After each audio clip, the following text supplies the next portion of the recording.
Welcome everyone. This is a Career Connected Education Working Group meeting. We're joined today by two guests, Sam Epler and Jade Grieve. We've also opened this meeting up to folks from the Work-Based Learning Working Group.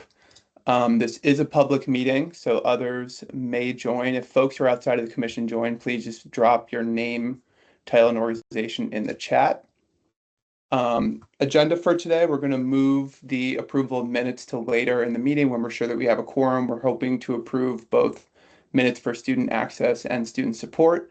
Really, the main goal today is to hear from our two guests who have done similar work in other areas.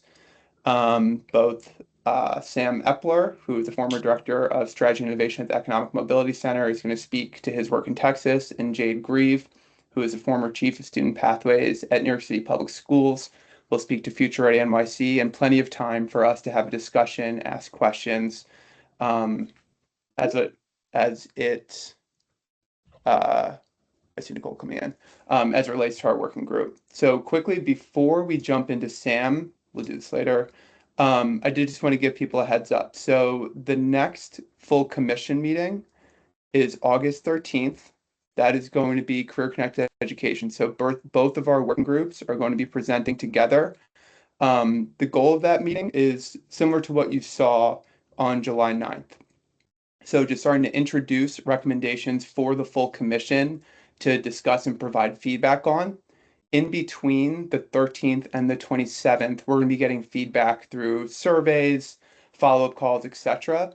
And then at the next full commission meeting on the 27th, which will be work-based learning, the first 30 minutes of that meeting will be us presenting on what that feedback is and how we're incorporating it into those recommendations. As you all know, the recommendations are going to be in the final report that will be going to the governor in the fall. So right now, this is really just to kick us off as we enter our recommendations phase. And here's just a general structure of what that meeting will look like on the 13th. So it's possible that we have a guest speaker, not sure yet, still working on that. There'll be a 30-minute recap from the Pathways Design and Governance Group. And then working group framing. So both of our working groups will start introducing our recommendations, and then we'll have plenty of time for breakout discussion. I think everyone found that extremely valuable to really have time to speak with your fellow commission members and dig into the topics.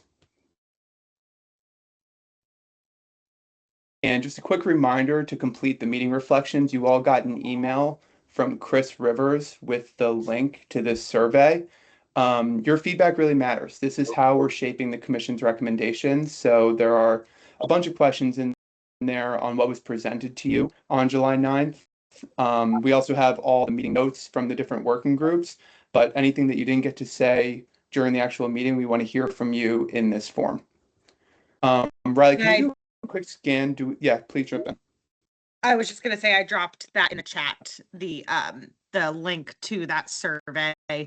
As Ben said, this is your main way to provide feedback. There's also an option to schedule time with us or with Miguel if there's something specific that you want to talk about. So really highly encourage you to complete that. Yep. I do feel like we have enough for a quorum now. Should we quickly vote on meeting minutes just so we don't have to interrupt later? Sure. Yep. I think so. Yeah. So let me go back. So quickly what we'll do is let's do a roll call for each working group, and we can also use that as introductions for Sam and Jade. So as I call names out, if you could just quickly say your title and where you work, and then we will vote on minutes right after. So Paul Costello. Training Director, IBW Local 90. Thanks, Paul. Gabrielle Hendricks. Student Rep, CIA, Ready CT. Thanks, Gabrielle. Radenka Marich. Radenka Marich, President of UConn. Thank you. Henry Martin. I'm not sure if he joined. No? Okay. Jeff Newton. I know he'll be coming late. Alice Pritchard. Alice Pritchard, Executive Director of CTEX. Thank you. And Christina Royal. Not here. Oh, not here. I'm sorry. I thought I saw her jump on. 1, 2, 3, 4. Okay, we still have a quorum. And Charlene's not on yet, correct? Yep. Okay. I don't believe she's Okay, that's fine. So we have 1, 2, 3, 4 of the 8, so that's half, so we can vote on the meeting minutes. So are there any corrections to the minutes that were dated June 12th, 2026 that were attached in the meeting invitation? If not, may I have a motion to approve the meeting minutes as presented? Motion to approve. Thank you. May I have a second motion? Second. Thank you. That was Gabrielle. So the motion passes at 3:07 p.m. And let's do a roll call for student supports. Emily Palin. Hi, everyone. Emily Palin, Executive Director of the RISE Network. Thanks, Emily. Jan Hokedal, I don't believe she's here. Madeline Negron. Madeline Negron, Superintendent of the New Haven Public Schools. Thank you. Tyler Yee, don't believe he's here. Larry Ward. Larry Ward, President, University of Hartford. Thank you. Jennifer Leeper, don't think she's on. No, and Althea Marshall Brooks, I believe I just saw Althea join. Althea Marshall Brooks. Thank you. So we have a quorum there. Are there any corrections to the minutes that were dated July 8th, 2026 that were attached to the meeting invitation? If not, may I have a motion to approve the minutes as presented? So moved. Thank you. Can I have a second motion? Second. All right, the motion passes at 3:08 p.m. So I am now going to take my slides down and introduce Sam Epler. And Christina's also here now, Ben, so I'm Oh, perfect. adjusting the roll call. Christina, do you want to just quickly introduce yourself? Yes, hello, Christina Roy. I'm the interim president of Connecticut State Community College. And Thank then you. also, could we just briefly have the folks from the Work-Based Learning Committee introduce themselves as well, who are joining us to learn more? So let's start with Nicole. Sure. Nicole Russo. I'm the CEO and owner of Microboard Processing in Seymour, Connecticut. Hi, Christine. Hi, Christine Carver. I'm representing CAPS, the Connecticut Association of Public School Superintendents. Kathy. Hi, Kathy Watt, President and CEO of the Northwest Regional Workforce Investment Board, here on behalf of the 5 regional workforce investment boards. And Zulma. Zulma Toro, President of Central Connecticut State University. Nice to be with you. Thank you very much. So we are right on time with the agenda. It's a small miracle. So we're going to pass it over to Sam Epler. He's going to speak to Texas' approach to PTECs, early college high schools, and how they fund career pathways. Sam is formerly a chief of student pathways at New York City Public Schools. He's also a principal at a PTEC and early college high school in Texas. And I didn't know this until he shared his bio. He is also a JD candidate at Yale Law School. He's kept that under wraps. So Sam, I'll pass it over to you. If you could try to keep this for 15 minutes, so I'm going to cut you off at 3:25 just to keep the agenda moving, and then we'll have about 10 minutes for Q&A. Awesome. And also, I missed someone. I think I saw Aaron Benham on the line. Sorry, Aaron. Can you just briefly introduce yourself as well?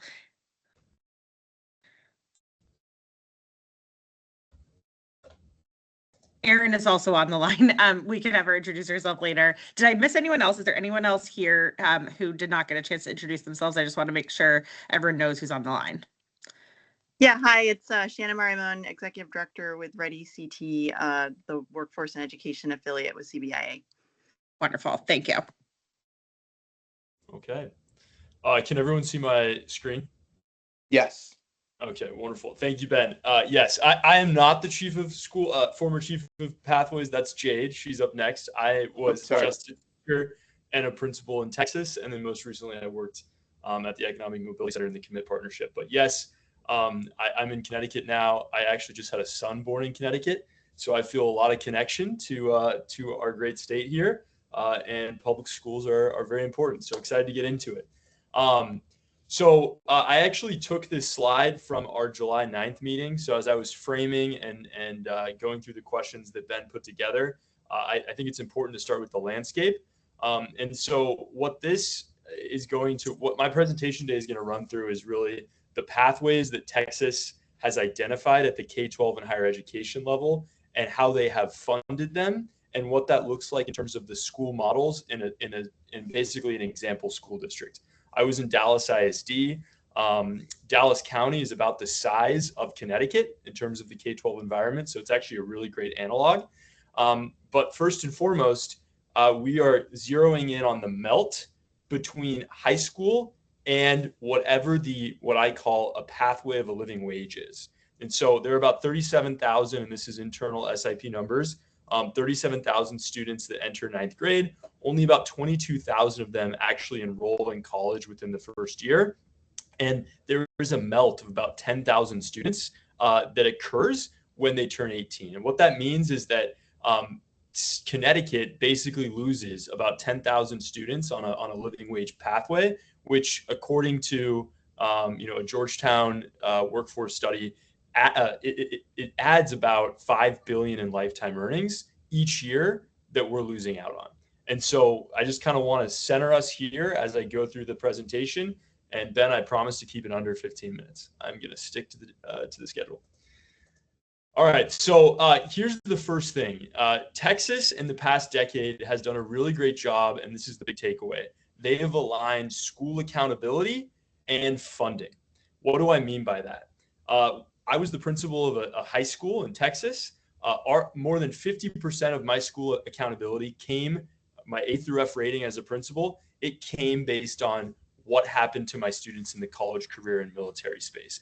If a student earned dual credit, if they passed an AP test, if they enrolled at a 2-year or 4-year school, if they enlisted in the military, that would earn a point. The majority of my school's points came from positive CCMR results. That's everything on the left here. Funding was also tied to this. So something that is unique in Texas is outcomes-based funding. What they have done is they've actually added a dollar amount on the far right here that rewards a K-12 district for a positive funding. This is not supplanting funding. It's actually in addition. So it allows K-12 districts to innovate and really invest in programs. This is above. Some people think this is like replacing funding, but actually Texas has offered up to $1 billion for school districts to take advantage of this through outcomes-based funding. So really quickly, I'm just going to fly up the 3 things I'm going to talk about. Dual credit, P-TECH, ECHS, if you've heard about that.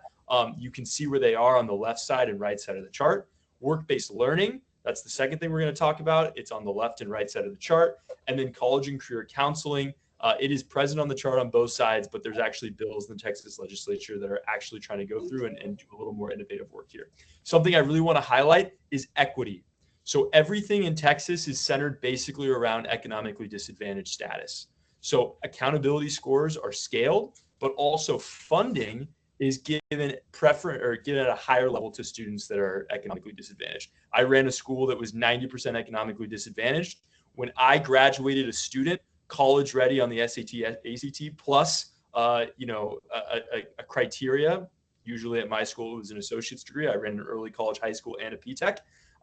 I would get $5,000 per student instead of $3,000 per student if they were economically disadvantaged. That's just how that works.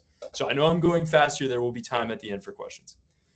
So what has this done? Where is Texas right now? So the Commit Partnership really unpacked the numbers. And this is the class of 2024 statewide results. This is climbing each and every year. The focus, and I want to bring us back to that MELT slide. The focus is about graduating every student on a positive outcome pathway, right? A living wage pathway. What do we think that means? Well, really, it's 3 things to us. And Texas combines both of them. They say military and career are the same, but it's either sending students to a 2- and 4-year school, or it's sending students on or with an industry-based certification or credential of value that's tied to an in-demand occupation, right? And so here are the numbers. So now I want to kind of dive deeper into Texas dual credit school models. Dallas ISD, this is the school district I was at. This is the 15th largest school district in the nation, about 140,000 students. There are 3 options that DISD offers its students for dual credit. The first one is standard dual credit. The second one is a Pathways in Technology Early College High School. This is like version 2.0 from the IBM New York City model. And then there are standalone early college models. Oh, is that a question? No, maybe it's just a mic that's on. But most importantly on this slide, the foundational thing that's passed is down here. It's called FAST. FAST funding, just in a nutshell, one sentence, is if a student is economically disadvantaged, Texas will fund that student's dual credit 100%. So there is a pot of money. It's called FAST. You can look it up. The links are here. But basically, economically disadvantaged students get free dual credit. What that means is it's a reimbursement. Okay. So if you have an economically disadvantaged student, let's say they're at New Haven Public Schools, it doesn't matter if they take the dual credit at Yale or at Southern, right? The higher ed, the IHE would then just submit the paperwork to the state and they would get reimbursed for the tuition. Right? I mean, that's really simplifying it, but that's the model. It's fantastic because school districts, public school districts with a majority of economically disadvantaged students, they don't really think about it. They just enroll everybody and most of the funding is covered. It's a very simple formula. So now we're going to get into them, the pros and cons. So standard dual credit, think of this as just a la carte. All right. From people that I've talked to in Connecticut, this is something that's kind of happening right now. Students will be able, kind of on normal high schools across the state, if they have a teacher that's credentialed at the state college or at UConn or something, and they're taking dual credit, they might get an elective, they might get an offering of the class. This happens in Dallas as well, but is not the mode. It is not the thing that people are really pushing towards. The pros are that, you know, you can always add and slot in as a master schedule, adding a dual credit course, but it's very unstructured and not very many students get to access it. Okay, it's something that is not preferred. What constitutes of the bulk of dual credit in Dallas is P-TECH. You know, I think I saw Grace on here. We were actually touring one of the original P-TECHs in IBM that IBM sponsored. And I think the former vice chairman of IBM was there. And he said, well, you know, if you want to see real dual credit action, go to Texas. So actually the former superintendent of Dallas ISD, Michael Hinojosa, who's actually running for mayor as we speak on this concept of using P-TECH as an economic engine in Dallas, he went to New York and he basically just optimized it for scale.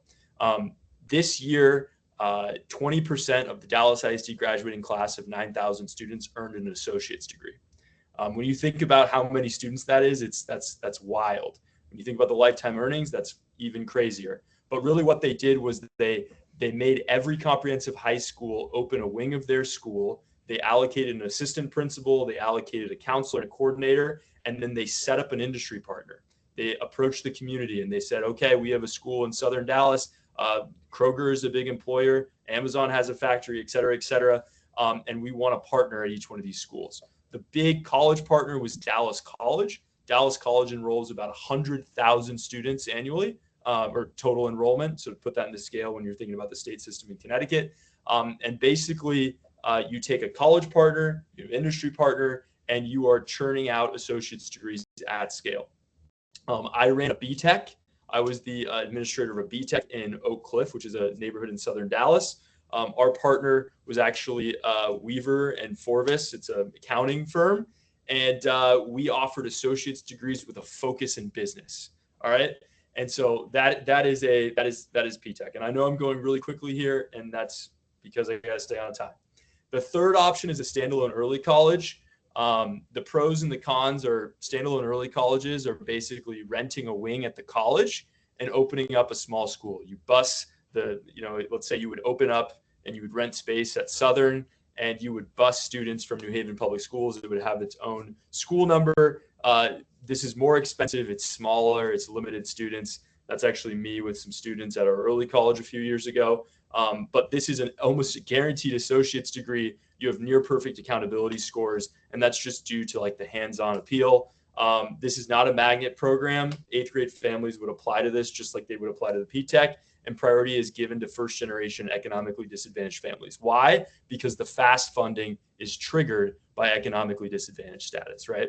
So again, a lot of this stuff, none of the stuff that I'm talking about is written in law, right? If you want to copy something, you can't find the Texas statute. Texas passed the funding bills and then allowed K-12s and higher education colleges to innovate together, right? So if you go to Houston ISD, you're not going to see what Dallas ISD is doing. Actually, they're in the process of copying Dallas ISD. Austin and Dallas ISD are the only ones in the state that have really ran with this. Houston was super far behind, and they're now like, wow, we got to catch up. So this is kind of an innovation model, but the funding is the bedrock that allowed this to happen. All right, I doubled up on this slide. I'm sorry, I did this really quickly, but the pathways and technology, the pros of that was basically it's cheaper, it's more access. 25% of all Dallas ISD students are participating in it. You're getting a ton of associate's degree, and you have that workforce alignment. Okay. All right. So second to last thing I want to talk about is college and career advising. So really in Texas, there's this debate right now between lowering the counselor to student teacher ratio, counselor to student ratio, sorry, misspoke, or investing in a third party, right? And so my work at the Economic Mobility Center was focused on this. We use Dallas County and something called Dallas County Promise as kind of our baseline. And I actually worked for a third-party advisor as an advisor to the advising nonprofit. And what they did was they placed advisors on 100 campuses across Dallas County. The district would actually buy a contract with them, and then they would then place the advisors on campus. What are those advisors doing? They're monitoring FAFSA. They're reaching out to students with their interest surveys. They're helping them with college applications. And again, what the pitch is to the districts is if you go back to this chart right here, a lot of this outcomes bonus funding on the right requires, if you look at that right green circle in the Venn diagram, it requires a successful outcome of enrolling in college after graduation. So it's not enough to get like a passing score on the SAT or ACT. So there is outcomes-based funding that goes to pay for stuff like this. Again, Texas as a state did not pass a law that says that we should be doing this. This is an innovative idea from the community that basically said, okay, there's a big pot of money here. Well, let's try and use that money to hire workforce advisors. Now, what's happening right now in the state is there's actually, in the next legislative session, there's a lot of lobbying groups trying to pass a dedicated funding stream to give K-12 districts the option to hire extra counselors, either to lower the student to counselor ratio or hire workforce advisors. Again, giving the districts choice. Now, critically here is Texas is not taking away money based on their normal formulas. They're actually adding sources of money in terms of incentive funding, and in some cases like the FAST program, they are just opening up the floodgates to help economically disadvantaged students attain dual credit. All right, so this is the last thing I'm talking about, work-based learning. Okay, so CTE, IBCs, and standalone career institutes. So Texas allocates over $3 billion to CTE. Think about, they're also, in addition to that, a lot of people talk about Perkins dollars for CTE. Texas is only receiving 123 million. So in 2022, they were spending 25-1 in terms of state funds to Perkins dollars they're receiving for CTE. That is a massive amount of money for CTE. Again, what it's doing is it's giving districts this opportunity to innovate.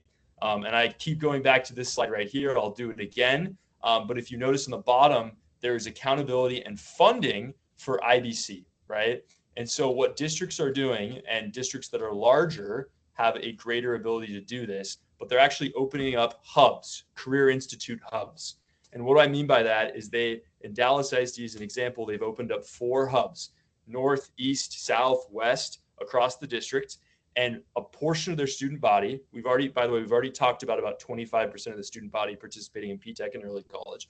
They're putting about 50% of their student body into Career Institute CTE programs, where students would either participate on campus or bus to one of the more specialty pathways, and they would actually complete every other day a career pathway, right? Tied to in-demand certifications like aviation and healthcare and CNA, all that stuff. The closest equivalent to this in Connecticut is actually Danbury, the opportunity to tour Danbury. And Danbury reminded me a lot of a career institute in Dallas. And I don't think it's a coincidence that Danbury is the largest public school. And so they're able to take away some kind of economies of scale and do something like this in the state of Connecticut. Okay, so looking ahead, and Ben, I think I'm still on time. This is my last slide.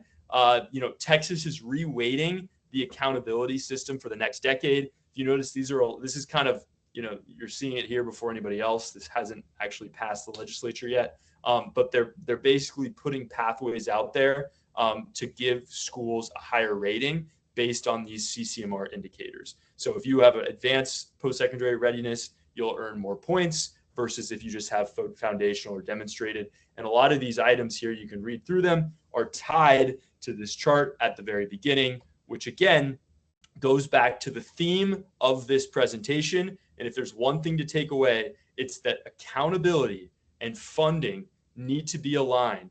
Because if we think about our graduating class of students as a pie, right? You start off with 100% of the pie. We need every single student to leave when they're 18 on a path to a living wage, right? And really, Texas has identified that the only way that you have a living wage is for three things. You are going to a 2-year or 4-year school, you are graduating with a certificate or on an IBC credential program for an IBC aligned in-demand workforce certification, or you're enlisting in the military.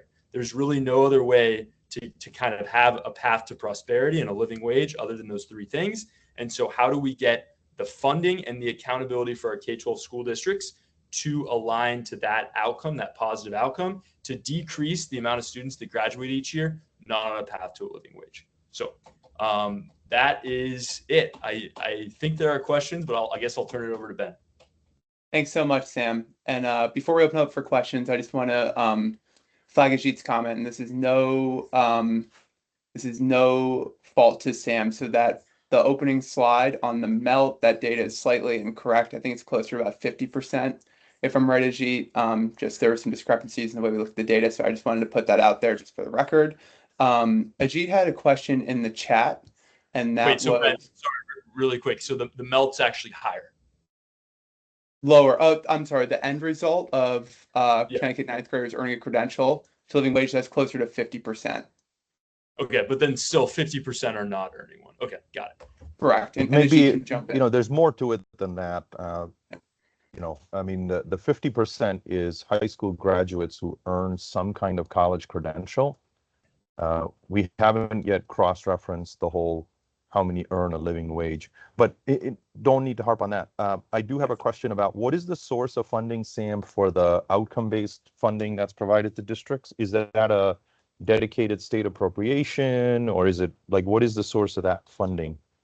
Yeah, so there's actually another PowerPoint. I was limited on slides, but so this is a great question. This on the right here, this outcomes-based funding, this came from a bill in the 2019 session. So we are now 7 years into it, of something. It was the House Bill 3 in 2019 in Texas that established this. It's a dedicated pot of funding. It's a new funding pot. And currently, right, school districts have the opportunity, like if everyone was to earn, to basically get credit and get paid, it would be more than $1 billion paid to districts each year. Right now, only, I believe, it's 11% of that money is being accessed. So districts are. So it's over $100 million then? Over $100 million, but 90% of the money is unaccessed. So there's a long way to go. But I think the important thing right now is that, and a couple things, it's not supplanting any funding. This is an additional funding stream that's incentivizing, and it takes a while. You can't turn a battleship very quickly. But this funding is lagged because you have to go through and make sure that it's, all of the T's are crossed and the I's are dotted and match up the students. But the funding comes 2 years after, and then the district gets to do, there's no contingency on this. The district gets to spend it the way they are. They usually reinvest it into these flagship programs, CTE, P-TECH, early college, et cetera. Sam, I have a question. Can students be both college ready and career ready? Can you earn funding in both of those categories, or is it one or the other? Can a student both get an associate's degree and participate in a career hub? How does that work? Yeah, so there's just not enough. Typically, there's not enough time in the day for a kid to earn an associate's degree and participate in a CTE program with like an IBC and a completer and all that stuff. CTE is getting like more complicated every year for what counts, as many of you know. But in terms of your funding question, no. Really, it's. Sure, I'm sure there have been, and I actually know of students that have earned the funding in multiple categories. It doesn't matter. It's basically just a conditional. If any of these things are satisfied, we'll pay you out the money. You can't earn double. Again, the idea, and I think that the brilliance is in the simplicity, right?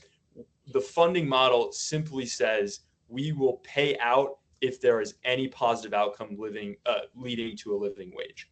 And again, the bill's not written with living wage in there, but this is kind of the second step to it, and it's the real driving force behind it. Great question.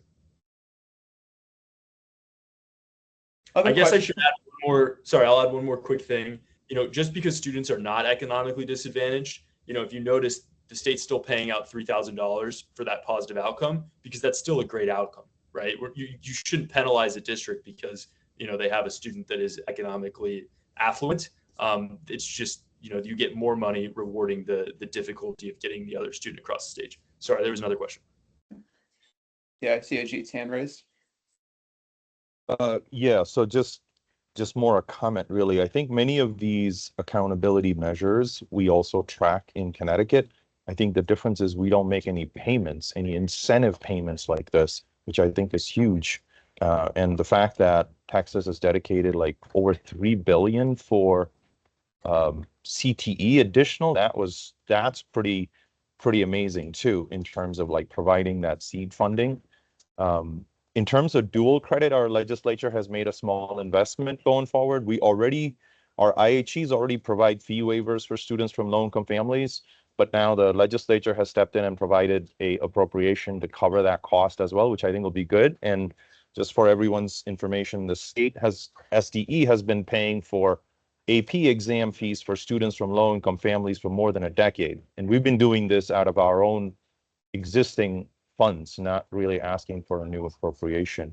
But thank you, Sam, for sharing that. Really interesting sort of this incentive-based approach to improvement. So thank you. If there are no other questions, I have one, and then we could turn it over to Jade. Sam, on the 3 dual enrollment models, basically have, the high schools doing a la carte, P-TECHs and early college high schools. Starting a whole bunch of P-TECHs in early college high schools is a big endeavor. And obviously, if there's money to incentivize it, it could happen. But in Connecticut, what we're looking at would predominantly happen in public high schools. What are you seeing in the public high schools in Texas? Like, with that incentive funding, are they putting dual enrollment together in a sequenced way that's building to 2-year, 4-year degrees? Or, are the incentives not enough and they sort of are just doing random acts of dual enrollment? Yeah, I would say it's the opposite of random acts now. It is a systematized, and the word I will use, the 2 words, is it's an economic engine. I think the importance is the P-TECH program is kind of aligning the best of both worlds with pulling in the community workforce partner and bringing the IHE in and giving students the opportunity to earn an associate's degree. And the proof is in the pudding. In terms of 20% of the Dallas ISD graduating class, that's like the highest in the nation of large school districts earning an associate's degree. And when you think about those 3 models, the Pathways in Technology Early College High School, not in the New York City form, but in the Dallas form, is actually the cheapest and the most scalable, because what you're doing is you are responding to the district's size and what they have to offer. And then you are opening up and you're allocating a percentage of your campus that's focusing on that. And you're not having to open up another campus. And you do take advantage of economies to scale, and really, Dallas is doing a really great job with it. So that's the one that I would recommend.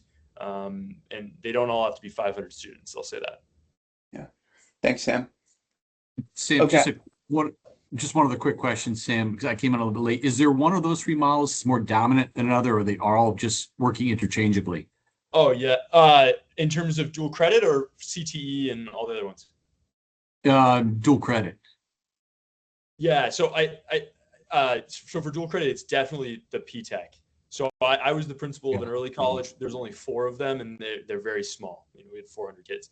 P-TECH, there's upwards of 10,000 students participating in P-TECH, and almost 20% of the graduating class gets an associate's degree. I think that the model that Dallas has worked on is they take every student and they think that, okay, 25% of them are going to participate in dual credit P-TECH, ECHS. About 50% are going to do CTE, Career Institutes. Another 25% are going to be your AP, IB, more traditional high school students. That equals 100%.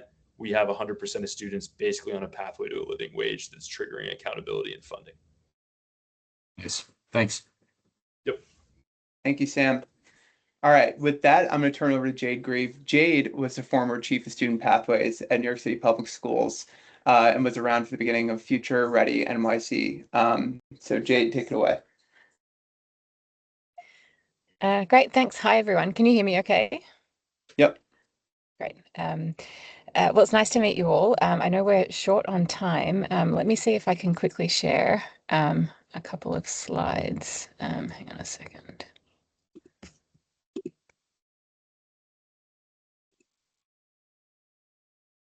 Can you see my screen? Yes. Okay. Great. Okay, so yeah, as Ben said, I'm the former chief of student pathways at New York City Public Schools. That meant I oversaw in the New York City Public Schools District, which is, you probably know, your neighbor to the south, biggest district in the country, 1 million students. I was in that seat from 2022 for about 3 years. And in that role, I launched Future Ready, which I'm going to tell you a bit about today. I want to just give you a bit of context on like what it is and why, and then there's a few questions that I know you're all digging into that I want to kind of share a bit about some of the design as fast as I can. So Future Ready NYC is really the district, it's still the district's kind of signature career connected learning initiative. It was launched in 2022 in response to some very urgent challenges that are pretty similar to what Sam shared. A real recognition that despite improvements in high school graduation focus and improvements in college enrollment, that we were still not, that wasn't translating for the majority of students into degrees. And then for many students, they weren't able to translate where they were able to secure degrees to translate that into a strong economic outcome. So good job, strong wage, living wage, the ability to kind of be on a path of upward mobility. So that was really the organizing focus, along with the fact that we knew that there are strong practices happening across the district, really strong college prep programs in some places, really good but not consistently good CTE programs in different schools, and that these were kind of unnecessarily fragmented approach. And so Future Ready was designed to kind of leapfrog that and bring the two together. What we know is strong career technical education, what we know from strong college prep, and to bring that together because we believe that really the goalpost of where someone needs to be when they're graduating high school is they need more than the diploma. They need a head start on their pathway. They need exposure to understand what their options are. They need to leave with a strong plan. And we would like them to be kind of on their pathway already with some acceleration through early college credentials and having had their first taste in real world work experience where they're both understanding careers but also building those critical career readiness skills. So Future Ready was launched in 2022. It started small, so we had about 34 high schools, grew pretty fast. It was a application-based model, so we were asking schools to apply, and they were vetted against a set of criteria, both around equity, but also around alignment and intent. And that was really intentional to build a kind of coalition of the willing that were really ready and able to kind of lean in with us. But the big goal was by 2030 to reach 100,000 students who are in these strong career pathways. And so the Future Ready is designed around, it started with four industry areas where we knew there was strong demand, high wages, and a likelihood of being able to be AI resilient, although I'll say software development and what's happened with AI kind of probably caught us out in a pretty fast timeline. And so schools then were building these pathway programs at their high school, and we designed the program such that it was accessible to all school models. So we had transfer schools in there, we had some charter schools with us, we had comprehensive high schools, we had CTE high schools. So this really was supposed to be kind of the umbrella, the strong career pathways programming that would really redesign what strong high school looks like, whether students are going to college or career. It did bring with it significant investment, both from the city and from the philanthropic community to launch the initiative. And that was so that we were giving schools the resources and the time to do the right design and implementation work. As it stands today, there's like 10 industry pathways. So it's gone from, healthcare, technology, business and finance and education. Now there's things like HVAC and decarbonisation. It's expanded into social services and other areas. And we now have 179 public high schools who are part of that. So close to a third of all New York City high schools and growing. There are about 15,000 students who are in these pathways and about 50,000 plus who are kind of in the early career exposure. I want to show you just quickly what is the core of the program model. So there are 5 core components of Future Ready. Every student gets personalized advising. Every student is learning through the prism of a career through one of those industry pathways that I mentioned. All students who are in the program are getting access to early college credit and credentials. Credentials only where that's relevant, where an industry credential is of value and does stack into something else. In business and finance, for example, that's not as necessary. It was more about the early college credit. In healthcare, you can leave high school with a certified medical assisting credential and go and take that into becoming a patient care technician, for example, and be on that healthcare ladder. So that's really about where that truly has value. The credential has value in that field. Work-based learning, the 4th component. So these are sequences of experiences that are designed across the 9th to the 12th grade. So starting with like career exposure, learning about careers, going to a business, a work site in New York City, kind of understanding from job shadowing and things like that, building up into internships and apprenticeships in the later grades is kind of the capstone experience. And then lastly, financial literacy, which is part of like the broader like durable skills component, which is still being built out, but the financial literacy was the first component that was included. I want to just put that against, and then also do a quick deep dive on a couple of them, put that against, like, those are the program components. That's what students are experiencing. Alongside that, the district was doing a few things differently. One, setting some really clear goals and implementation measures that were being measured at the school level, at the superintendency level, and then at the district level to ensure we were monitoring performance. We were ensuring school leaders could understand where their students were, who was getting access, who wasn't getting access. This is certainly partly about trying to ensure that we're more equitably expanding opportunity to the kinds of quality early post-secondary exposure we know has an impact for young people. The funding, as I mentioned before, we also built a really, and in fact, there's one that was running today, built a really rich approach to professional learning. So there's a large communities of practice that happens either in the geographic locations, the 5 different boroughs, or by industry pathway, because we know that for many teachers who are the key to making sure that this comes to life in the school for young people, they may not have been in Google lately and like understand what it looks like to kind of be ready for that kind of for what employers' expectations are. And so we really wanted to make sure that we were kind of bringing together our employer partners, our college partners and our educators to make sure that we were designing together, but really helping to bring exposure to kind of to all of the different partners.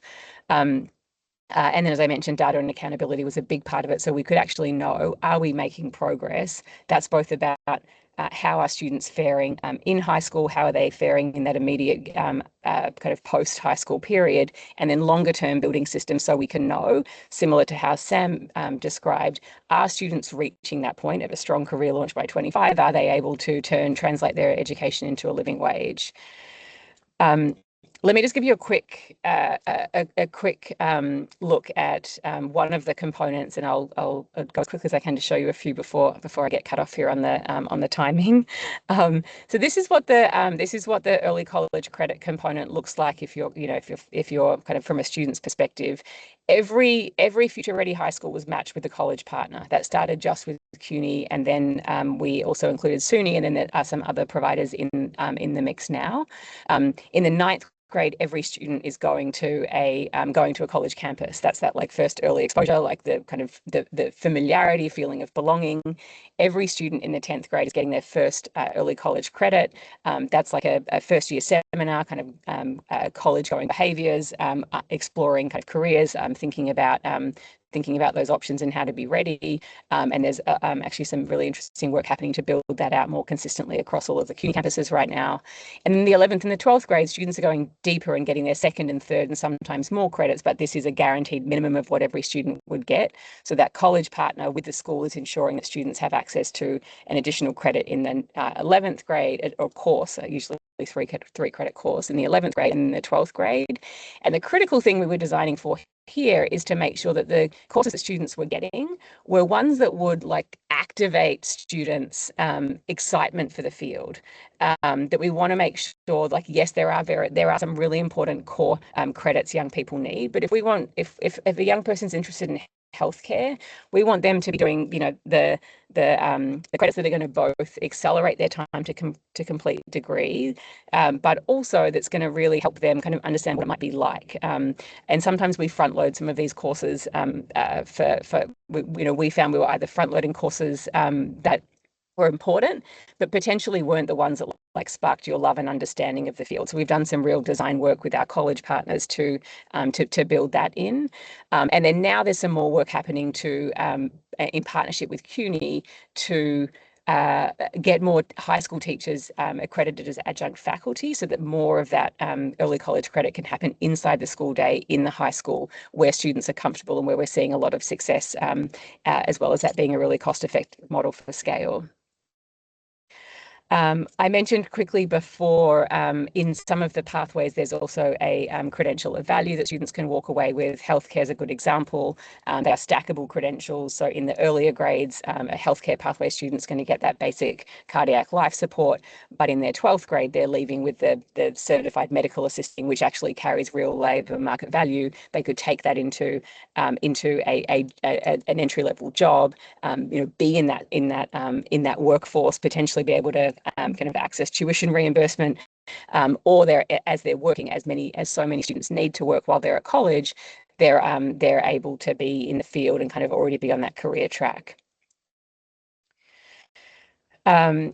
Similarly, for work-based learning, students are getting in those 9th and 10th grades, they're getting early exposure so that we have a thing called Career Discovery Week, where just this year across New York City, 4,000 students went out to about 200 businesses across the city, and we're getting deep exposure to understand the ins and outs of different businesses, different fields, and kind of their first kind of interaction with professionals in the field and start to get comfortable in those environments.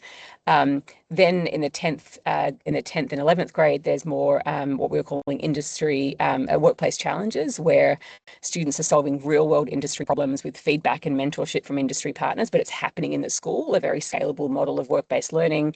And then we were really keeping the kind of prized internship slots, if you like, which are so hard to grow and to scale for those kind of 11th and 12th grade. And we were guaranteeing that students are going to get at least one paid work-based learning experience. And we've seen just like really dramatic outcomes where we've got, I think, so far, like 90% of students have been able to get their paid work-based learning experience. And that means like real money in the pockets of students as they're kind of going through their high school experience. It really feeds into how they're thinking about financial literacy. I think last year the number was something like $50 million kind of cumulatively since 2022 has been put into bank accounts of students who've been able to go through these experiences. That's in addition to all of the money they're saving from the early college credit. How am I doing for time? I'm probably over, aren't I?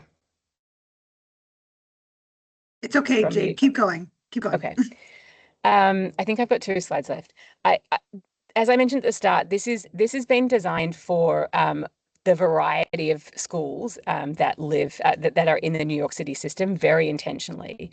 And there were things that the central kind of district was intentionally designing and doing. So taking over the negotiation with colleges to ensure that there were fast turnarounds on articulation agreements, that the course sequences met the quality and the transferability for students, helping to paying for the early college credit to make sure that was broadly accessible. It wasn't based on individual school budgets, aggregating the engagement with employers, and building a more kind of streamlined and simple menu of engagement from employers so that there weren't 80 different asks coming at them of a variety of different styles, where businesses want to engage but kind of don't know where to plug in, or sometimes end up plugging in then with one school because of the complexity of everyone having their own model, which in a system that has 600 high schools means you really aren't maximizing opportunities for young people. And then schools were able to kind of innovate and design around like how they were scheduling, how they were staffing, how they were managing some of those relationships, but we kind of were holding the quality bar and then using our implementation metrics, which were very public, which were shared with principals, with superintendents, to ensure that quality was being upheld, and that there was we were both being very intentional about looking at progress from the student perspective, but also disaggregating, so we knew whether we were sorry, you can see my thing there.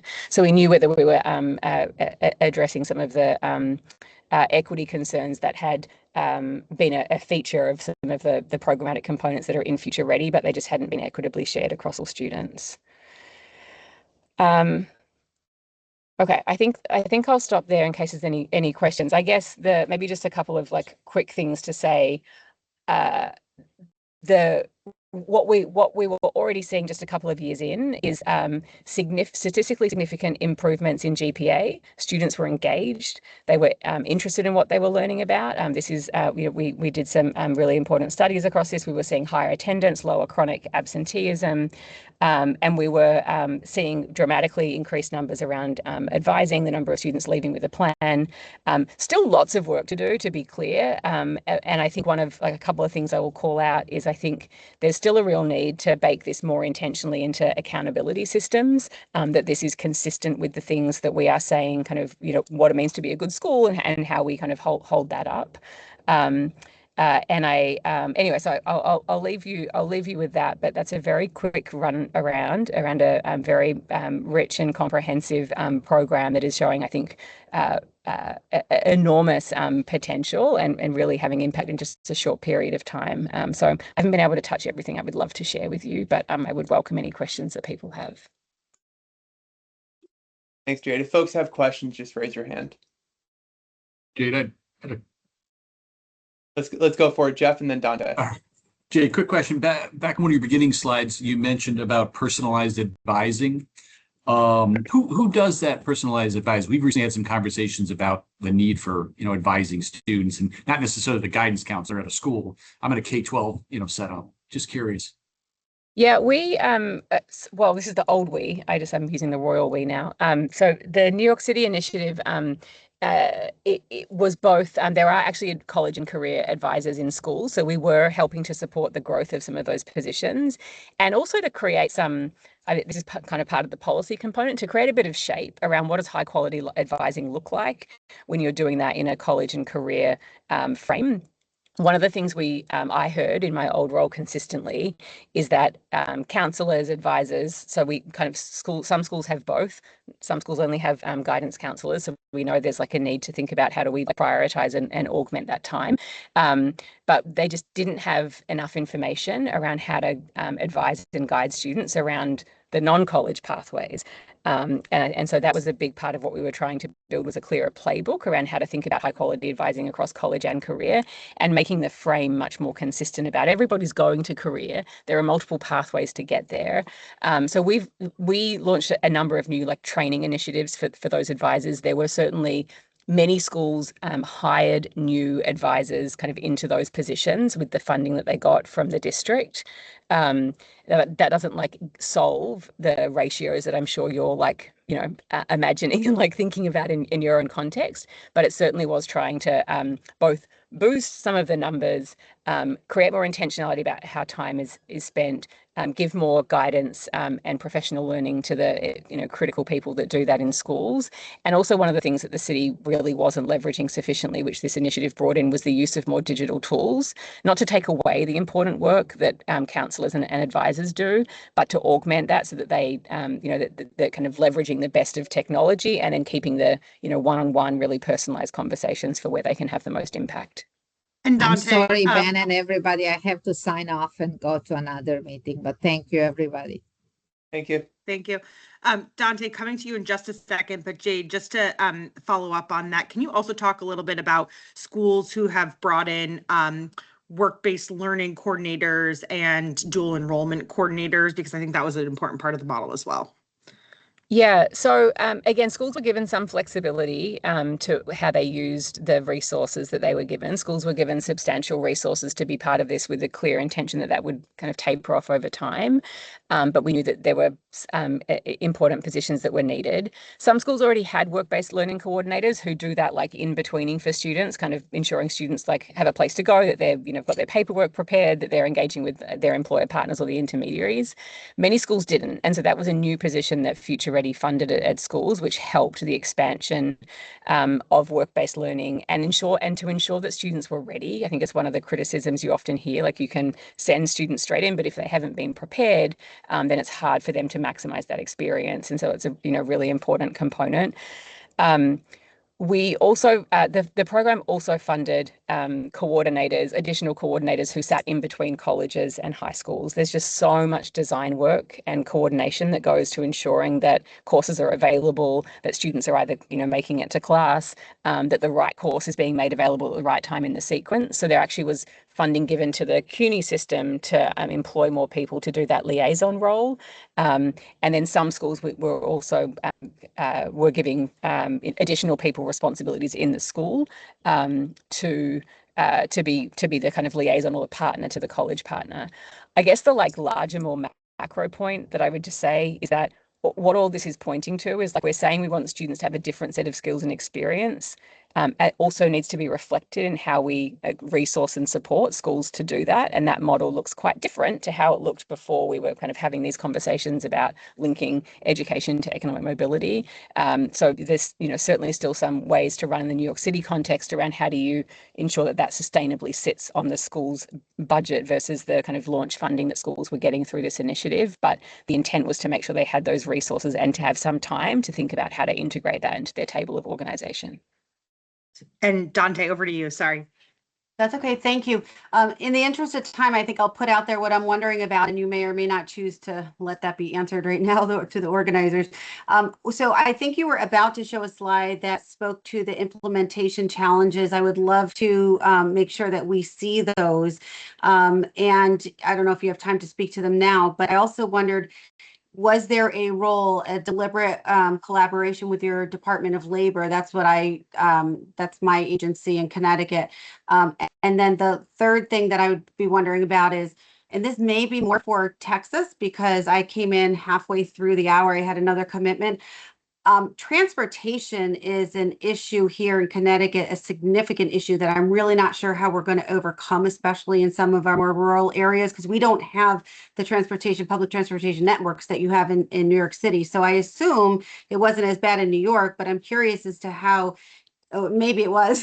Still a challenge, yeah. Okay, yeah. But also where there's, Texas, where there's lots of land and limited networks. That's a big one. And I'd really like to understand maybe from both presenters how you handled transportation. Can I just, I'm trying to answer that super fast and then happy to follow up with any more information. We engage with our State Department of Labor, in particular around the apprenticeships, which were kind of a capstone experience for not every student, but for some students. And the thing we were really trying to work on there was both to ensure we had kind of the connection to registered apprenticeships and that on-ramp. And there were some policy components, but actually we were often trying to design students to go out for these experiences, and they had 2 or 3 hours because of the way the laws were designed. And actually, if we could schedule students in much more block scheduling where they could go for a whole day, that would be much more effective from the employer's side. That was a real great, especially with the transport, because there are some students even in the city who are you're still traveling if you're kind of deep in Queens.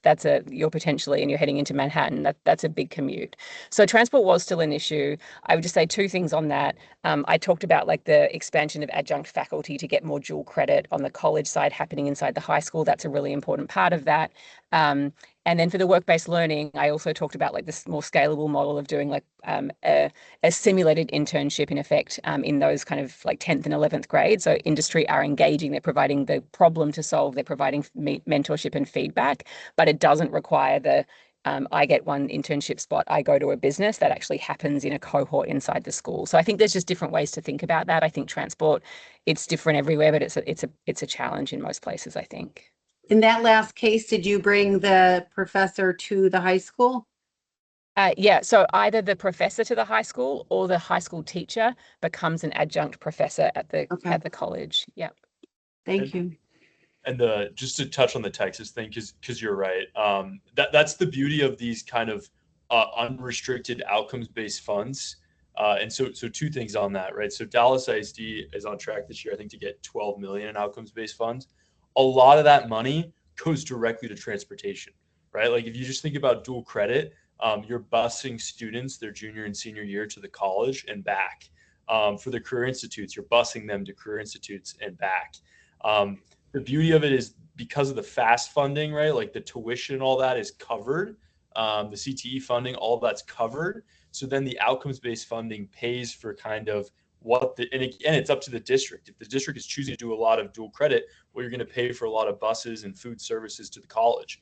And so they're unrestricted funds. What I will say that Connecticut should do if they pursue that is to look at a 1 to 5 year allocation that basically would trigger before having to trigger the funding, right? Because there are these upfront costs, these transportation costs. So like if you're going to do something like that, implementing an outcomes-based funding package, you should pay proactively in the future. For the first 5 years, you should basically give the districts credit for the students that they're enrolling as if they have a positive outcome. And then on the 6th year, basically then convert it to outcomes. If you know what I mean, just to account for that kind of startup cost. But it's a great question. Thank you. Thank you so much to Jade and Sam for sharing their time and for all of you coming and asking such great questions. As I'm sure you are feeling, we could talk to these two for a long time, and so maybe we will get more of their time at a future date. But Jade, I did want to ask, Sam just sent through his slides. Would you be willing to share your slides as well so that people can peruse on their own leisure? Yep. Perfect. Yep. And thank you all so much. Ben, was there anything that you wanted to close with or make sure that we said before we let people go? No, I was going to ask about slides. Thank you so much, Jade and Sam. Two very different models and giving us a lot to think about as we enter our recommendations phase. So thank you. Bye, everyone. Thanks. Thank you. Take care, everyone.